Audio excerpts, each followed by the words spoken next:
everybody. Happy Sunday. Sunday. And I'm going to go to Oki's birthday party. We didn't go to what he just said. Right. No, I'm going to go there. Okay, tell him bye. Tell him bye. Bye. It's going to rain. It is going to rain. Okay, go. Bye. Bye, everybody. Oh, butterfly, bye. A butterfly, bye. Bye. Bye, bye, butterfly. Bye. Oh, Go. Go. oh, come Go. Come on. No, we missed it. Okay.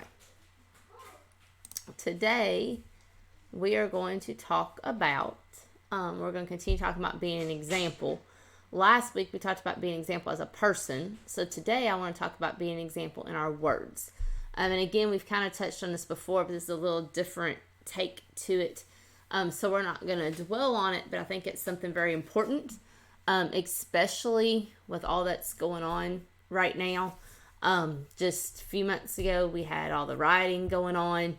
I know in my hometown, it's still going on. It's kind of died down here, or I haven't heard about it. But I know in other places, in other states, it's still going on, and it's pretty bad. Again, with all the COVID stuff spiking, with a lot of people getting sick, on social media, in person, there's a lot of words being thrown out there. So I thought this might be kind of important just to remind us why our speech is so important. And a lot of people say, well, it don't matter what I say or how I say it. Nobody cares what I think. But our speech reveals what we're really like inside. So we can look pretty on the outside. We can look sophisticated. We can look mature. But our speech reveals how sophisticated we are, how mature we are, who we really are. And a lot of people, I don't stop and think about that. I think about, well, I just say what I say. You all, the ones who know me, know I'm pretty blunt. And I can be blunt, and I can be very blunt. And I've never really stopped and thought, okay, well, how is that revealing me inside? That's showing my true colors. So I can say I'm this way, but when I speak, it shows a totally different way, and you can't hide your speech. Your speech reveals what you're really like. Statistics say women use 20,000 words a day. That's a lot of words. As Christians, can we say that all 20,000 words that we speak a day are pleasing to God? Jesus tells us in Matthew 12:37, "For by your words you will be justified, and by your words you will be condemned." So this verse tells us two things are going to happen. We're either going to be justified, marked by our words, or we're going to be condemned, punished by our words. There's no other option. We're either going to be marked or punished. We obviously want to be justified. We want to hear, you have been the Christian you are called to be. We don't want to be punished. We don't want that. So we got to stop and think about that. The Bible tells us that our words are very important. There's several things, several verses. And when I think of words, I think of the wisest man in the Bible. Because there are many uses for our words. They can build up or they can tear down. They can encourage or they can discourage. They can speak wisely or they can speak foolishly. They can bless and they can curse. That's a lot of things a single word can do. You have the positive and the negative. Which one are we? Are we the builder-uppers? Are we the encouragers? Are we the people who think before we speak wisely? Do blessings just come out of our mouth? Or are we ones that are constantly tearing down, discouraging others, just foolish talk and cursing all the time? When I think of this, when I think of words, and I think of speaking wisely, I think of wise, I think of wisdom, and it makes me think of Solomon. And what did Solomon ask for? He asked for wisdom. He could have asked for all the riches in the world. He could have asked for all the food in the world. He could have asked for anything he wanted. And he chose to ask for wisdom. Wisdom in all things. But wisdom in speech is what I want to concentrate on today. Are we like Solomon? Do we ask for wisdom when we speak? Are we wise? Solomon says a lot about words and how to use them. So we're going to look at a couple of examples. Proverbs 21:9, it says, "It is better to live in the corner of a housetop than in a house shared with a quarrelsome wife." A quarrelsome woman, someone who's never happy, makes life miserable for all. And we've all heard, if mama ain't happy, nobody's happy. Well, this doesn't have to be a mama. If you have a person, a female in your household, in your friendship, in your workplace, that is miserable, don't they seek out to make everybody else's life miserable? And what do we always hear? Misery loves company.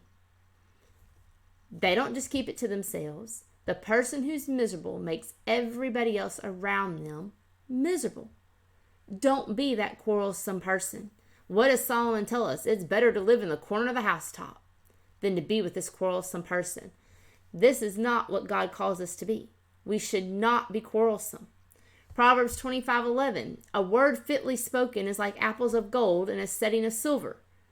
This is saying a nice, a kind, a sweet word to the people we are around, whether it be our husband, our kids, our coworkers, our neighbors, our friends. The list goes on. Whoever we are around, that can change how the whole day goes. And we know that. We know that. For us that have ever had a job, no matter what it's in, you walk in, the boss walks in, he or she sets the tone for the day. If they come in with a smile, they say good morning, it's going to be a good day, you kind of breathe, right? Like, whew, she's in a good mood today. We might have a good day. Or, oh, he's not angry like he was yesterday. We might get this, or you have something going on or something bad happen at work, and you've got to go and tell them. It's not easy telling them on any day, let alone when your boss is in a bad mood. Be the goat apple. Be the one that spreads the kind word every day. Start the day off on the right foot. And I've learned that with my kids. I can get up and start harping on Elizabeth about school, and it makes the whole day horrible. She drags her feet, and it takes us all day to get schoolwork done when it shouldn't take us that long. Stuff she should know how to do. Now, if I get up and I say, "Hey, Elizabeth, guess what we're going to do today? We get to do this. Buddy, she's at that table. She's ready to go, and we knock it out. How do we do it? What if I say, "Hey, you can get the hang of this"? If she's struggling with something, we're doing art this year for the first time, and I'm not a drawer, and she's not a drawer. Now, I can start off the day of, "Elizabeth, we got to do art today. I hate art. You're going to do terrible. That doesn't look like a house." Is that really going to get her motivated to come to the table and do art? No. But what if I say, "Hey, Elizabeth, we're going to try this together. You're a really good drawer. That's a really good color. Let's do our best." She's going to be more apt to sit down and draw. And I know some of you all think that's a silly example, but just think about in your workplace. We've all known it. You got to go ask a coworker something, and they come in the worst mood ever. You don't want anywhere around them, and you know it's going to filter on you. You know that whatever happens that day is going to end up being your fault because so-and-so's in a bad mood. Again, our speech. Let's be the Christian example and start each day off with a kind word. Of course, when we're talking about our words, we can't forget the woman of Proverbs 31. In verse 26, it says, "She opens her mouth with wisdom, and the teaching of kindness is on her tongue." This verse tells us that not only good things come out of this woman's mouth. This verse tells us that only good things come out of this woman's mouth. Can we say the same? Can we say, I can't. I need to work on it. I'll be honest. Only good things. She opens her mouth with wisdom. This woman is an everyday example in our lives. Our speech as Christians should add goodness and flavor to a conversation. In Colossians 4:6, it says, "Let your speech always be gracious, seasoned with salt, so that you may know how you ought to answer each person." James 3:7-12, "For every kind of beast and bird, of reptile and sea creature can be tamed and has been tamed by mankind, but no human being can tame the tongue. It is a restless evil full of deadly poison. With it we bless our Lord and Father, and with it we curse people who are made in the likeness of God. From the same mouth come blessing and cursing. My brothers, these things ought not to be so. Does a spring pour forth from the same opening both fresh and salt water? Can a fig tree, my brothers, bear olives, or a grapevine produce figs? Neither can a salt pond yield fresh water." So these two verses in Colossians, let your speech always be gracious, be kind. Think before you speak. Going back to Proverbs 31, She what? Only speaks in wisdom. Only speaks in wisdom. In James, it says that our tongue is the hardest thing to tame. But we cannot say we are a Christian and then blast out the next person that walks through our door, or the next person that calls us, or go off on them a text message, or get on Facebook and blast them out because they don't agree with what we say or what we do or how we think. And a lot of people say, oh, I can hide behind this screen. Nobody can get me if I send a text message. It's big talk behind a text message, and it is. It is very hard to talk to people when there is an issue, when there is a disagreement. It is a lot harder to disagree in person than it is to shoot a nasty text. It's a whole lot easier to shoot a nasty text back than when you're staring that person in the face, and 9 times out of 10, I promise you, what is said on that text message is never said to that person's face. So we have to be careful. That is still our speech. Whether we write it on Facebook, Instagram, Twitter, I don't know the new things that are out now, Snapchat. I know there's a lot of new things out. We have to watch our speech in that as well. Because like we said last week, this is all talking about being examples. Being examples. People watch our examples. You know how many people see what we write on Facebook? They don't have to be my friend. But if I write somebody, they see how I respond. Because they might be the person I'm writing's friend. I don't know how any of the other ones work. I don't have any of the other ones. Facebook is enough for me. I have a hard time keeping on Facebook. But we have to watch how we say. We have to watch how we talk about other people, how we talk about fellow Christians, how we talk about the church, how we talk about anybody. Remember, we don't want to be that quarrelsome woman that Solomon talked about. We cannot be the Christian example we are called to be if all that comes out of our mouth is filthy speech. How many of us take pride in telling someone off or being extremely rude? How many of us say, well, they made me do it. They had it coming. They shouldn't have done that. They know that. They knew that was going to tick me off. They knew that was going to be the button pusher. That doesn't make it right. And that's not right. Because you know what? Only we are responsible for our speech. Not our parents, not our coworkers, not our children. Yes, they may push those buttons. They may make us so mad. But no one is responsible for what comes out of our mouth except for us. I can only control how I talk to my children and talk to my husband and talk to other people. I choose what I'm going to say. No one is sitting there typing for me if I respond back to a text message or if I call somebody.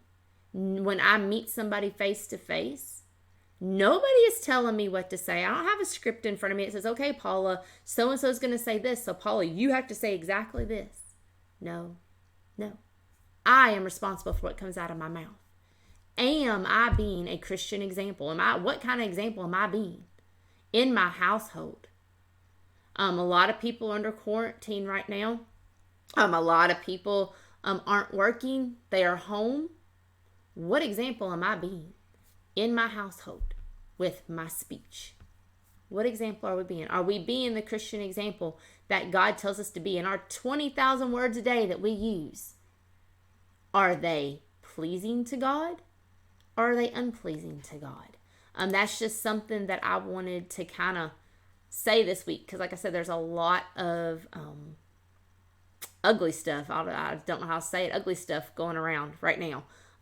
About if you don't agree with me, you're wrong. If you do agree with me, you're wrong. Everything's wrong. If you do one thing, you're wrong. If you do everything, you're wrong. To me, it's just yours wrong. That's just, there's no right answer.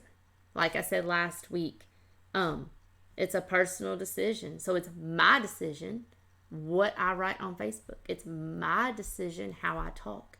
It's my decision about my speech. What is your decision going to be this week? Are you all going to have a Christian example that we are called to be? I hope that's the answer. I hope everybody has a great week, and I will see you all here next week. Thank you for listening.